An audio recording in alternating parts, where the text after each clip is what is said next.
Story of a woman scarred in childhood, now taking on a powerful pastor and the church she says let her down when she needed them most. And she's not alone. Over the course of our investigation, we met several other former church members from around the country who have banded together to call themselves survivors. So what do they say they survived? The very place you'd think they should have felt safest, their church. At this church on a cold Sunday evening 13 years ago, a frightened young girl says she was forced to stand before the congregation. She was up there all by herself in front of hundreds of people. I was sobbing. Like a scene from the Salem witch trial, she says she was forced to confess a sin. There was just dread and fear.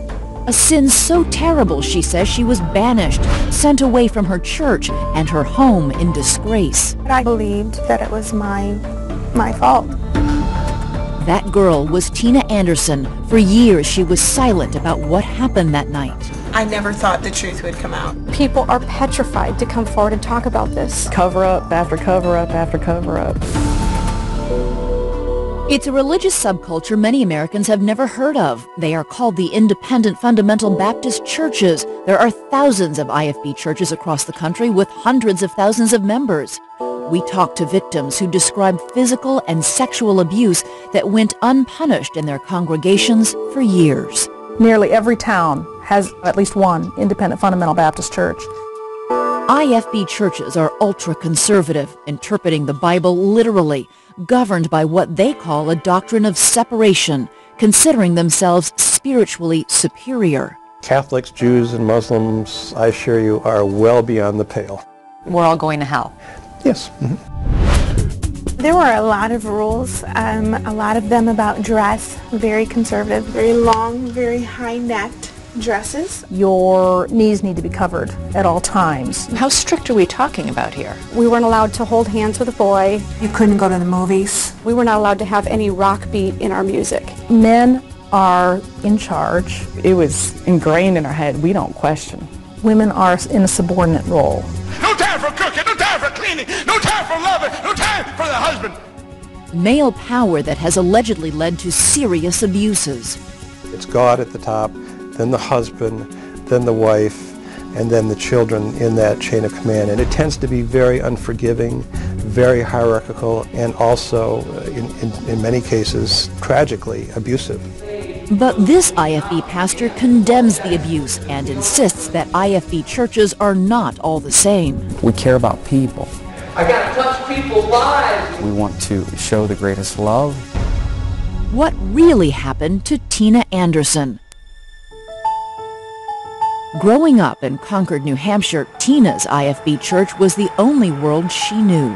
We were there at the church at least 6 days a week, sometimes 7. All of my friends were there.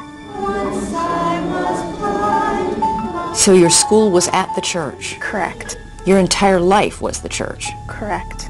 The children were expected to obey without question, and wives to submit to their husbands and do what they wanted. And really, you were expected to listen to the pastor and do what he said. The pastor's word was God's word, in essence? Yes. You weren't supposed to question the pastor. It's his way or the highway. So you grew up thinking that everybody else in every other religion, everybody was doing it wrong? Correct. Critics say that the IFB's strict interpretation of the Bible often includes the practice known as breaking the will of the child, including physical force. If you're not bruising your child, you're not spanking the child enough. They taught that if you don't spank your children, they won't turn out right. Every child's will needs to be broken? Correct. Through physically spanking them? Yes. With what? Different families used different things. Daniel used a belt or a wooden cutting board on us. Daniel is Daniel Leaf, Tina's stepfather and a longtime member of the IFB church. For years, he beat Tina and her brother. Daniel would physically abuse us. He beat us severely. So severely that in 1989 he went to prison for nearly a year. But the abuse didn't stop there. He has also sexually abused me. Between the ages of 9 and 11, Tina says her stepfather sexually molested her and threatened to kill her if she told anyone. Tina says only after Leaf was sent to prison a second time for sexually molesting another minor did she have the courage to confide in her pastor, Chuck Phelps. I was told by Pastor Phelps that a good Christian forgives and forgets and moves on with their life and doesn't press charges. Your pastor told you you should forgive and forget? Yes. He made me go to the prison to grant Daniel forgiveness. He made you go to the prison and say what? I forgive you for what you've done. In a statement, Pastor Phelps denies Tina told him that her stepfather molested her, but Tina says she remembers vividly going to the prison to carry out her pastor's instructions. What was that like? It was torture, but I thought I was doing what God wanted me to do.